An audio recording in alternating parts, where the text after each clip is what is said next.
За, өргөдлийн 1000 орооноос бас зарчмын хувьд дэмжиж оруулж ирсэн санал.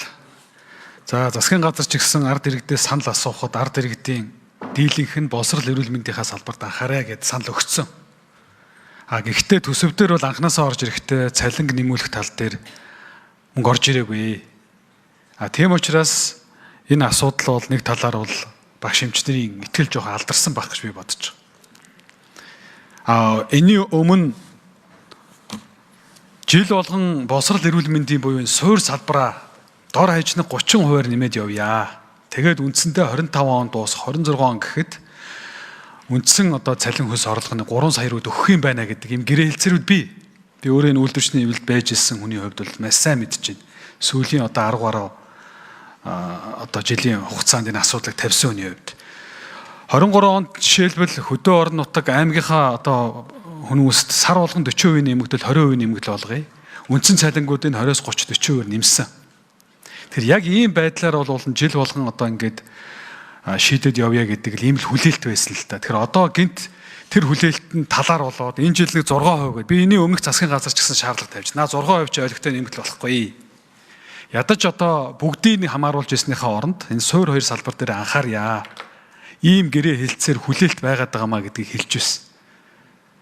Тийм учраас одоо би ажил хэрэгж байдлаар асуудал хандъя.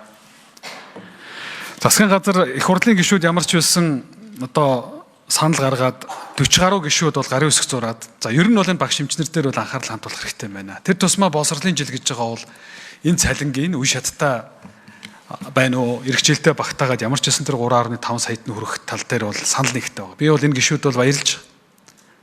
Зарим гишүүд нь болохоор нэмий гэчээд яг гарын үсэг зургийг шийдийхээр болохгүйгээ зүгтаага яваад байдаг. Ийм хоёр нүртэй байж болохгүй. Гэхдээ олонх нь их хурлын гишүүд бол энэ тал дээр бол нааш та. Засгийн газар ч гэсэн тодорхой тоо яриад эхэлж байгаад бол би бол баяртай байна. Гэхдээ 15-аас 20% гэдгийг чинь хүлээн зөвшөөрөхгүй. Магадгүй иргэжил дахиад 6% гэдэг өргөө ороод ирэх үе гэдэг л ийм л болгоомжл байгаад байна л та. Тийм учраас бол засгийн газар төсвийн байнгын хороо, нийгэм бодлогын байнгын хороо, би төсвийн байнгын хорооны дарагад хэлмээр байна. Тэр хөрөнгө оруулалтаас хасаа. Өчтөр хэвлэл мэдээлэлээр бол хөрөнгө оруулалт тасч болохгүй зөвхөн урсгал зардал гэдэг. Эргээд боловсрол эрүүл мэндийнхаа эм тариа руу орох юм уу? Эргээд хүүхдүүдийнхаа дэвтэр нам засвар үйлчилгээ урсгал засвар руу орох юм уу? Ингэж бол дунд нь бол ингэж болох. Тийм учраас би бол яг бодит байдал дээр хөрөнгө оруулалт урсгал зардал адилхан адилхан 10% хасчих.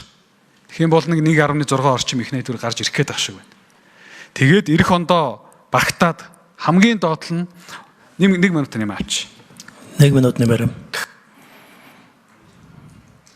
Эрдэнэт гишүүд 1 минут. Хамгийн доотлол нь боловсрол эрүүл мэндийн салбарын ажилчдын үндсэн цалинг улсын дундад цалингийнхаа хэмжээнд хүргээд оныхоо төгсгөл рүү байд юм эх оны яг 1 сарын 1 гэхэд тэр 3 сая 500 мянган төгрөгөнд нь хүргэх гэдэг ийм тал руугаа ирвэл арай бодиттой сонсогдно. Тийм учраас үндсэн цалин шүү. Одоо ингээд цалингийн бүтцийг харахад 70-30 байдаг ер нь зөкстэй бүтц. Эсэргээрээ болцсон. Үндсэн цалин бараг 30%, бусад нэмэгдэл нь бараг 70 гэдэг юм уу. Тэгээд нийт багш нарын чинь бараг үндсэндээ 50% л нэг тийм гүйцэтгэлийн үнэлгээ авч байгаа. Тэрний 10% нь үндсэндээ 30% авч байгаа байхгүй юу.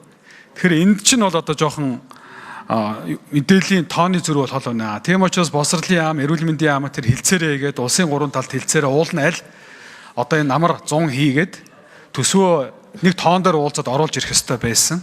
Тийм учраас одоо бодит байдал бол ажлын хэсгээр бол би аль зардалаас орохоос арга байхгүй гэж бодож. Тийм учраас ийм зарчмын саналыг бол гишүүд гаргана гэж бодож байгаа. За тэгэхээр төсвийн тэр урсгал зардлын 24% гээд нэг юм тоо тавьчаад нэмий даанч энэ дээр тулчаад байна болохгүй гэдэг.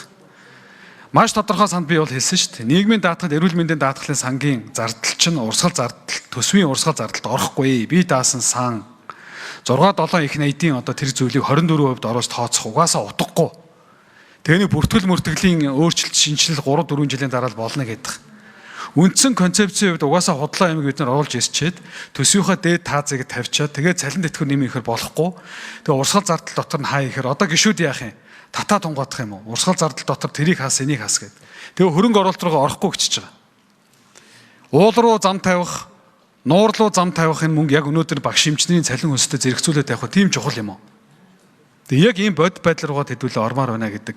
Тэгээ ийм боломжийг та бүгд маань засгийн газар маань 24%-ийг бол болиё гэж ярьж байгаа шиг байна. Энэ дээр ямар санаатай байгаа гэдгийг асууя. За гишүүний асуултанд хариулъя. За төсөв бол өөрөө төсвийн доктортой байдлын тухай төсвийн тухай хуулийн дагуу төсвийн төслийг бол боловсруулдаг. Энэ дээр төсвийн төслийг боловсруулахдаа тусгай шаардлагууд байдаг. Тусгай шаардлагуудыг хангасан хүрээнд бид бол төсвийн төслийг боловсруулан засгийн газар сангийн яамнаас танилцуулаад за засгийн газраас улсын хурлд өргөн мэдүүлдэг. Өргөн мэдүүлэхэд үндэсний аудитын газраас бол аудит хийдэг. За энэ дээр бол энэ тусгай шаардлагыг одоо засгийн газраас боловсруулсан төсөл нь нийцэж гэнэ үгүй юу гэдэг дээр дүгнэлт гаргаж ингэж улсын хурлд танилцуулдаг байгаа. Тэгэхдээ засгийн газар яг өнөөдрийн хүчин төгөлдөр мөрдөж байгаа хуулийн өрөөнд энэ тусгай шаардлагуудыг төсвийн алдагдал нь ямар ахаа, орлого нь ямар ахаа, зарлага нь ямар ахаа бүх тусгай ингэ шаардлагуудаа энэ тусгай шаардлагуудад бүрэн биелүүлж өргөн барьдаг.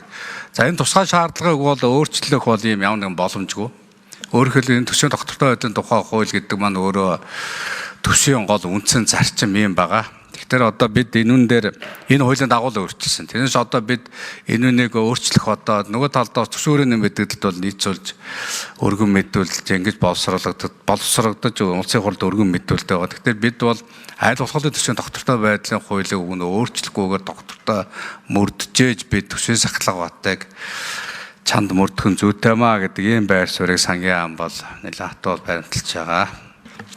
За тэр сахилга батыг ойлгож байгаа. Зөвхөн Эрдэнэт гишүүний асууж байгаа нь их үүсвэр нэмж хэрэгтэй бол хөрөнгө оруулалтаас хасах юм уу, урсгал зарлаас хасах юм уу, сангийн ам эрен бэлхийн бол ямар юутай, ямар бодолтой юм? За бид бол сая төсвийн байнгын орон дарга гавын гишүүнээ хэлсэн дагуу одоо улсын хуу одоо засгийн газар төсөөл улсын хурлд өргөн барьцсан. За одоо улсын хурлаас тодорхой чиглэл өгөөд бид тооцоолыг нь хийгээл ажлын хэсэг болон төсвийн байнгын оронд бол танилцуулахад бэлэн.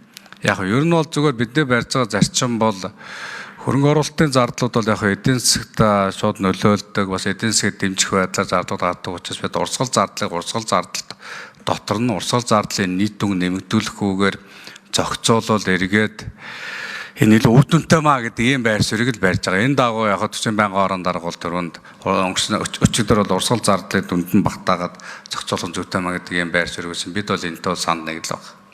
За ойлголоо урсгал зардал юм байна.